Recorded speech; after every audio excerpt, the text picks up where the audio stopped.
प्यारे सज्जनों, जो लोग भगवान की भक्ति करते हैं उन्हें सभी बुराइयों का त्याग कर देना चाहिए। कभी भी लोभ और मोह में नहीं फंसना चाहिए। एक बार देवऋषि नारद जी के मन में आया कि वो भगवान के परम भक्त हैं, फिर भी इधर उधर भटकते रहते हैं और भगवान के पास तो बहुत से महल आ दे, एक आध हमको भी दे दे तो आराम से एक जगह टिक जाए। भगवान श्री कृष्ण के द्वारिका में बहुत सारे महल थे। नारद जी ने भगवान श्री कृष्ण से कहा, भगवान आपके पास तो बहुत महल हैं, एक आध हमको भी दे दो तो हम भी आराम से रह लें। आपके यहाँ खाने पीने का इंतजाम भी अच्छा है। भगवान ने सोचा कि ये तो मेरे परम भक्त हैं, विरक्त सन्यासी हैं। अगर ये कहीं राजसी ठाट बाट में रहने लगे तो थोड़े दिनों में ही इनकी सारी विरक्ति और भक्ति निकल जाएगी। हम अगर इन्हें सीधा ना कर देंगे तो ये बुरा मान जाएंगे, लड़ाई झगड़ा करेंगे कि इतने महल होते हुए भी एक महल नहीं दे पा रहे हैं। भगवान ने चतुराई से नारद जी से कहा, जाकर देख लो नारद जी, जिस महल में जगह खाली मिले वही तुम्हारे नाम कर देंगे। नारद जी वहाँ से चले। भगवान की तो 16,108 रानियाँ और प्रत्येक के 11-11 बच्चे थे। ये द्वापर युग की बात है।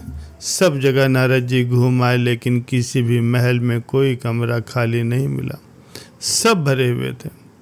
आकर के भगवान से कहने लगे, प्रभु वहाँ तो कोई जगह खाली ही नहीं है।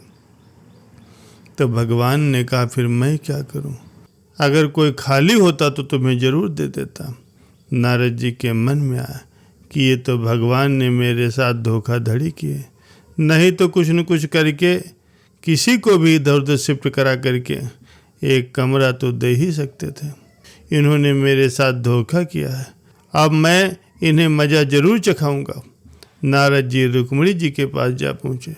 रुक्मिणी जी ने नारद जी की बहुत आवभगत की, बड़े प्रेम से रखा।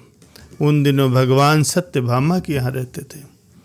एक आध दिन बीता तो नारद जी ने उनको दान की कथा सुनाई।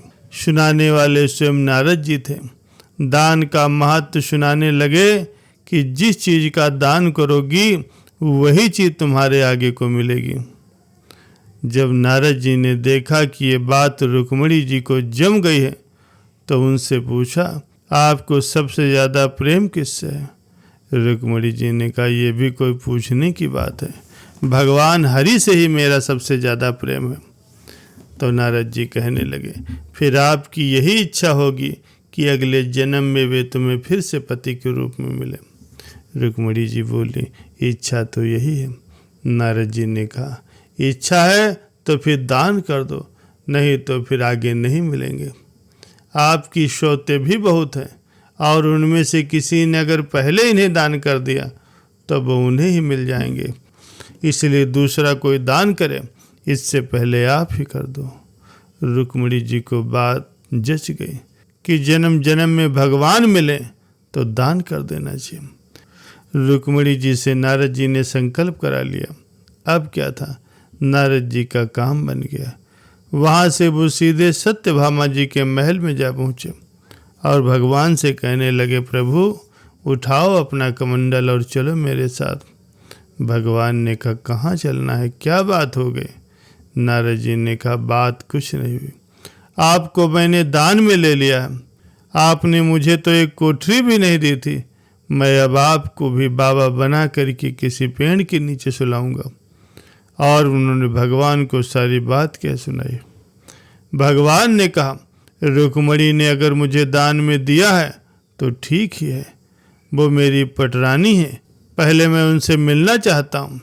भगवान ने अपने सारे गहने, रेशम के कपड़े सब खोल करके सत्यभामा को दे दिए और तत्काल ही एक सन्यासी के वस्त्र धारण किए, भस्म लगाए और कमंडल लेकर के वहाँ से चल दिए। उन्हें देखते ही रुक्मिणी के होश उड़ गए। पूछा, ये क्या हुआ प्रभु?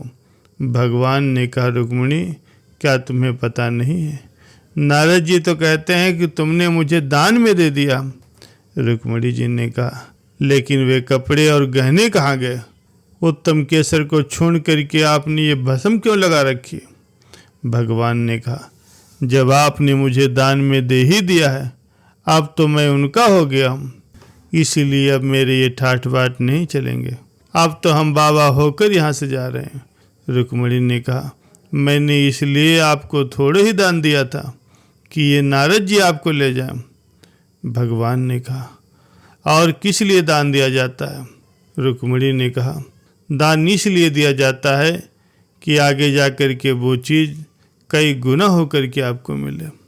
अब रुक्मिणी को होश आया कि ये तो गड़बड़ मामला हो गया।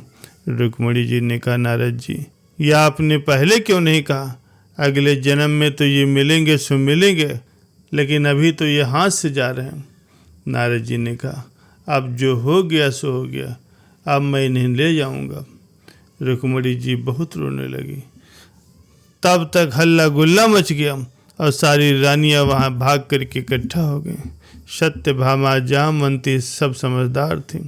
उन्होंने कहा, हे नारद जी, भगवान सिर्फ एक रुक्मिणी के ही नहीं है, हम सब का इनके ऊपर अधिकार है, इसलिए सिर्फ रुक्मिणी को ही इन्हें दान करने का पूर्ण अधिकार नहीं है, हम लोगों का भी अधिकार है।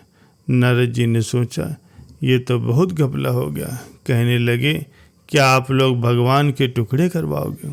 तब तो 16,108 टुकड़े होंगे। रानियों ने कहा, नारद जी, कुछ ढंग की बात करो। नारद जी ने विचार किया, अपने को तो महल ही चाहिए था और वो ये दे नहीं रहे। अब मौका ठीक है, समझौते पर बात आ रही है। नारद जी ने कहा, भगवान का जितना वजन है उतने का आप सोना दान कर दो, क्योंकि स्वर्ण दान से देह का दान मान लिया जाता है, इसलिए भगवान के वजन का सोना, हीरा या पन्ना दे दो। इस पर सभी रानियां राजी हो गए। बाकी तो सब राजी हो ही गए, लेकिन भगवान ने सोचा, ये फिर से मोह में पड़ रहा है, इसका महल का शौक गया नहीं। भगवान ने कहा, स्वर्ण दान कर देना चाहिए, ये बात तो ठीक है। भगवान तराजू के एक पलड़े में बैठ गए और दूसरे पलड़े में सारे गहने, हीरे, पन्ने रखे जाने लगे। लेकिन जो ब्रह्मांड को अपने अंदर लेकर के बैठा हो, उसे भला द्वारिका के धन से कहाँ पूरा होना था। सारा का सारा धन दूसरे पलड़े में रख दिया गया, लेकिन जिस पलड़े पर भगवान बैठे थे वो वैसे का वैसे ही नीचे लगा रहा, ऊपर जरा सा नहीं उठा।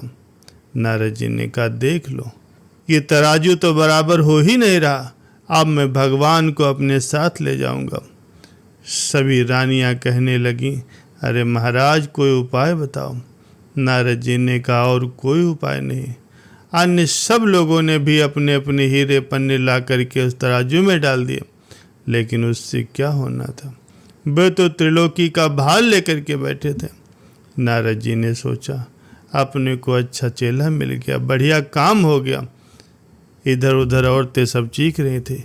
नारद जी बड़ी प्रसन्नता के साथ इधर उधर टहलने लगे। भगवान ने धीरे से रुक्मिणी को बुलाया। रुक्मिणी ने कहा, प्रभु, कोई उपाय निकालिए, आप इतना भार लेकर के बैठ गए तो हम लोगों का क्या होगा। भगवान ने कहा, ये सब हीरे पन्ने निकाल लो, नहीं तो बाबा जी बात मान नहीं रहे। ये सब निकाल करके तुलसी का एक पत्ता और सोने का एक छोटा सा टुकड़ा रख दो, तो तुम लोगों का काम हो जाएगा। रुक्मिणी ने सबसे कहा, ये नहीं हो रहा तो सारा सामान हटाओ। सारा सामान हटा दिया गया और एक छोटे से सोने के टुकड़े पर एक तुलसी का पत्ता रख करके उस तराजू में रखा गया, तो वो भगवान के वजन के बराबर हो गया। सब ने नारद जी से कहा, नारद जी, ये हो गया तुलादान। नारद जी ने खूब हिला डुला करके देखा, कहीं कोई डंडी तो नहीं मार रहा। नारद जी ने कहा, इन्होंने तो फिर से धोखा दे दिया, फिर जहाँ के तहाँ आ गए, अब मैं इसे लेकर के क्या करूँगा।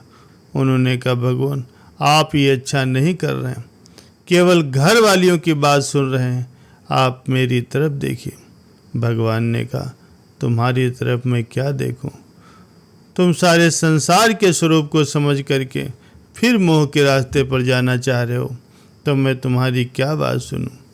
तब नारद जी ने समझ लिया कि भगवान ने मेरे साथ जो कुछ भी किया है ठीक ही किया। भगवान नारद जी से बड़ा प्रसन्न हुए और तराजू से उठ खड़े हुए और नारद जी को छाती से लगाया और कहा, तेरी मुक्ति निश्चित है।